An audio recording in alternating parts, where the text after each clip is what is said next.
After the 2023 general election, many would have thought majorly that this time, when not just electoral but judicial matters that concerns election have been concluded, especially as it concerns the presidency, that things would have calmed down and the issue of governance would totally take center stage. But behold, that not seems to be the case, as the biggest news at the moment is all about rancor, especially in the political space. Just this week, a lot of fireworks as it concerns political gladiators seem to have erupted from the People's Democratic Party and the All Progressive Congress as it concerns the Supreme Court judgment where Atiku Abubakar, the presidential candidate of the People's Democratic Party in the last election, still going back and forth with the outcome of the Apex Court judgment and the APC. And the chaos that has erupted in Rivers State between loyalists of the former governor and present minister of the Federal Capital Territory, Barrister Nyesom Wike, and the present governor of Rivers State and political godson of the ex-governor, Siminalayi Fubara. But the big question and the big story for today is, what are the issues that the political players at each other's jugular? And how much of this distraction would this be as it concerns governance and the delivery of the dividends of democracy to the people, which is the very reason they contested for the election?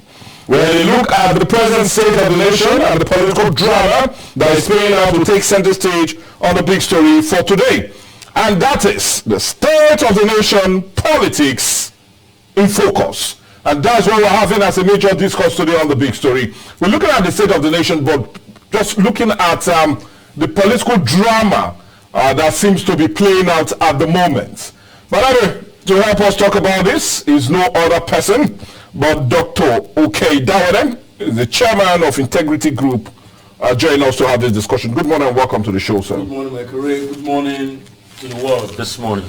Well, anyway, I want us to first start undermining. We do have a lot of issues political that seems to be going on, but I want us to first start with that press conference of the Waziri Adamawa and the presidential candidate of the People's Democratic Party in the last presidential election, Atiku Abubakar. Many were not surprised with the view and outcome of the Apex verdict, which he said leaves much to be desired. Many were not surprised that he would go at it. But I desire to know your take on some of the high points of the speech. From accusing the Supreme Court and the Independent National Electoral Commission of supporting irregularities and others, and his statement of him not stepping away, but to stay around as to continue as he breathes, to struggle to deepen our democracy, as he said. So I really want your view, especially as it concerns yesterday World Press Conference from no other person but the Waziri Adamawa, Atiku Abubakar. Well, I appreciate the aspect of staying around to deepening democracy in Nigeria. Okay. The accusation to INEC is old story. Okay. We're all part of how the election were conducted, and there were flaws. We've gone beyond that right now. So there was no surprise in the statement, especially as it concerns that. There's no surprise. I didn't expect him to be saying such things at that time.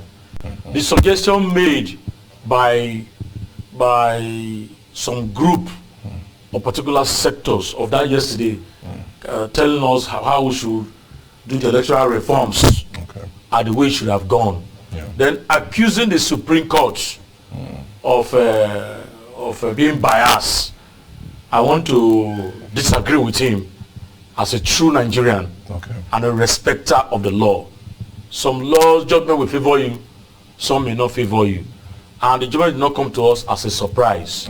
But one thing I know for sure, when you get power illegally or hijack power, the people don't benefit from it.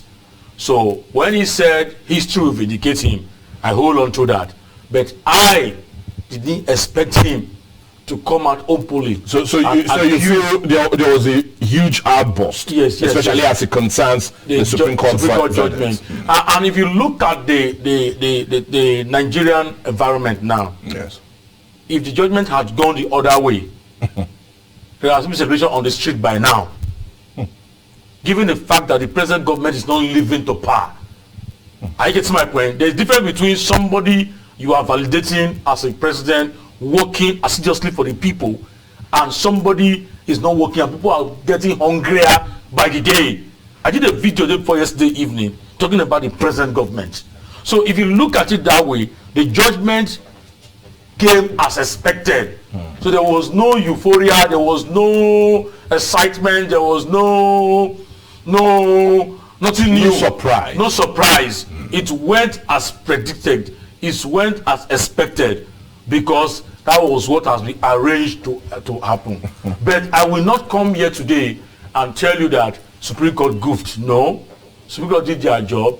The highest court in the land, I think it will be a crime or ill conceived to come out and insult or abuse the Supreme Court of Nigeria. Okay, no matter whose else is God. Now let's still remain with the election because he raised some issues that he feels should be amended as it concerns our electoral act. And one of the basic things, because everything is centered on how the last election was conducted. And his outburst is basically, they even started first with INEC before he went straight to the judiciary. So I want us to also look at some of his recommendations yesterday. Undermining that outburst, he also still appealed for more amendment, especially as it concerns our electoral act. And two basic things he talked about yesterday. He talked about the electronic voting and the total electronic transmission of results should be made mandatory.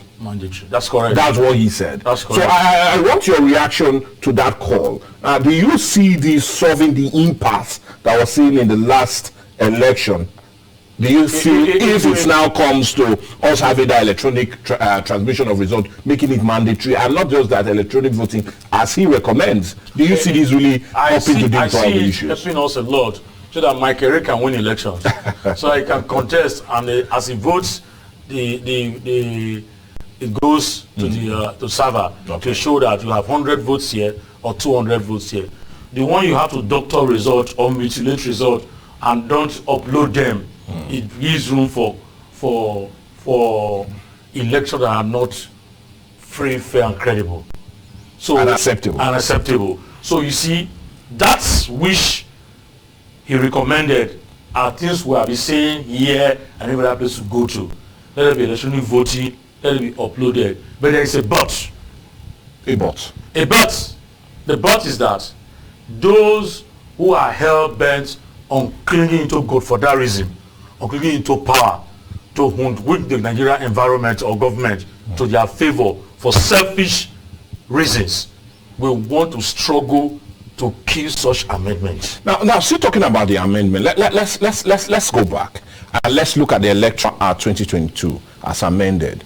Now, a whole lot of doors was not raised when, in that very Electoral Act, it was stated that INEC can, and when I say can, transmit results in any way they feel deemed fit. It was there in the Electoral Act, and a whole lot of doors was not raised at that moment.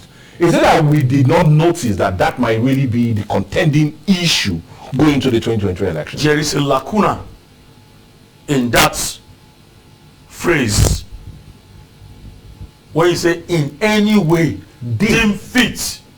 Are you getting me? So you're giving room. These issues not raised earlier, even if you raise the People's Democratic Party, another party, they did not. There was this plan as APC was planning, PDP were planning, Labour planning, other parties were planning, but it became the survival of the fittest. I get to my point. Okay. So they thought they could use that to undo each other. Okay. If not, that thing is very obvious that is when a statement is vague, you can read it to 100 meanings. Yeah. And you can also manipulate and that's the escape technical reasons now that the Supreme Court gave now to declare Because he talked about technicalities yesterday. So even before he goes to this reforms recommendation, yes, that phrase should be expunged or rearranged by saying INEC must transmit all results electronically in the server. To the server, Or to the portal. Approved by Nigerian government. With that, you know that there's only one server we have controlling the entire country. The must is there. So any other thing apart from transmission of results becomes null and void. But what we have now, watch me. I'm not the prophet of doom this morning, but I've been around for some decades now to know where the what plays out in the political space. Yeah. At the end of the day, there will still be battle for this adjustment, and they may want to use it for the next election, and we now want to arrange to amend it after the next election because somebody is clamoring to return back. But God is alive, and we will all be wiser this time. So you do not see this amendment coming anytime soon? I don't see it coming anytime soon, because the issues they will be raised, and there will be these always meetings before meetings to kind of teleguide what will happen and elongate the process before. Make it look as if it's one big thing. Make it rigmarole around it, spending our resources around it. At the end of the day, it comes to nothing. That they will now be saying, okay, after this election, let's see how we prepare it. After the election, it goes. But would you say everybody benefited from it? All the political parties? Not everybody benefited from it. Some people, some candidates won the elections. There are some areas people won election, you know that they won election. Okay. There are some areas people won election, you know that it was manipulated. Because on account of the transmission. The eyes that are crying also sees the road. So no matter how busy and no matter how we tend to say that somebody won or manipulated, we know those that won elections legitimately, we know that hijacked power, and from their words, you will see that truly these people won election or they manipulated it. Okay, now let's continue with all the high points of his comments yesterday at the World Press Conference. Yesterday, on the night he made that recommendation, he also made an appeal. And the appeal he made was for the National Assembly to amend the laws to stop any court from resorting to technicalities and make all electoral cases disputes resolved before swearing in of whoever the person is. Now, I want your view to that very appeal. Let's look at the issue of technicalities. He wants that to end, that court cases should not go on the way of technicalities. That's number one. And number two, all dispute concerning every election should be resolved before anybody is sworn in. The truth is, let me go the one I disagree with. I go the one I agree with. My first agreement with him is you cannot tell the judge to remove technicality from cases. Take for instance, to file an appeal is 14 days. Yes. Are you following me? Okay. Now, 14 days elapse, and my career filed an appeal 16 days after the judgment, and goes to court, and the Supreme Court is sitting down and telling you that you should know that's technical. Of course. You have failed already on with this stipulated time. So saying, okay, another issue is, I'm a PDP member. The law allows only PDP members from my place to take me to court on primary issues. Okay. An APC member now comes to take me to court. It's already on technical ground. You don't stand the local standing. So what am I going to say? That appeal does not hold water. So technicalities should still play a major role. Remain as part of a way of a judgment. Because if you remove technicality, there will be no direction. No direction. There will be this. I'm not a lawyer, but at least we have read and followed up issues to know what to say at a particular time when it concerns the law.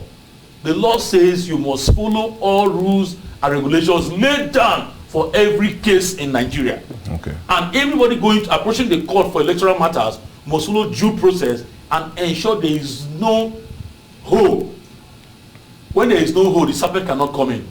When there is no crack in the wall, ensure your wall is sealed and let the case be treated without technicality. But when you give room for it, the lawyers should be wise. But do you know some cases, some genuine cases, has also been lost on the issue of technicalities? I agree with you, but all are based on the fact that the lawyers you are taking should be to know the entirety of a case they are working on. And lay their legal submission and advice. When you can imagine when you're supposed to submit a particular document today, you will delay and the time elapse.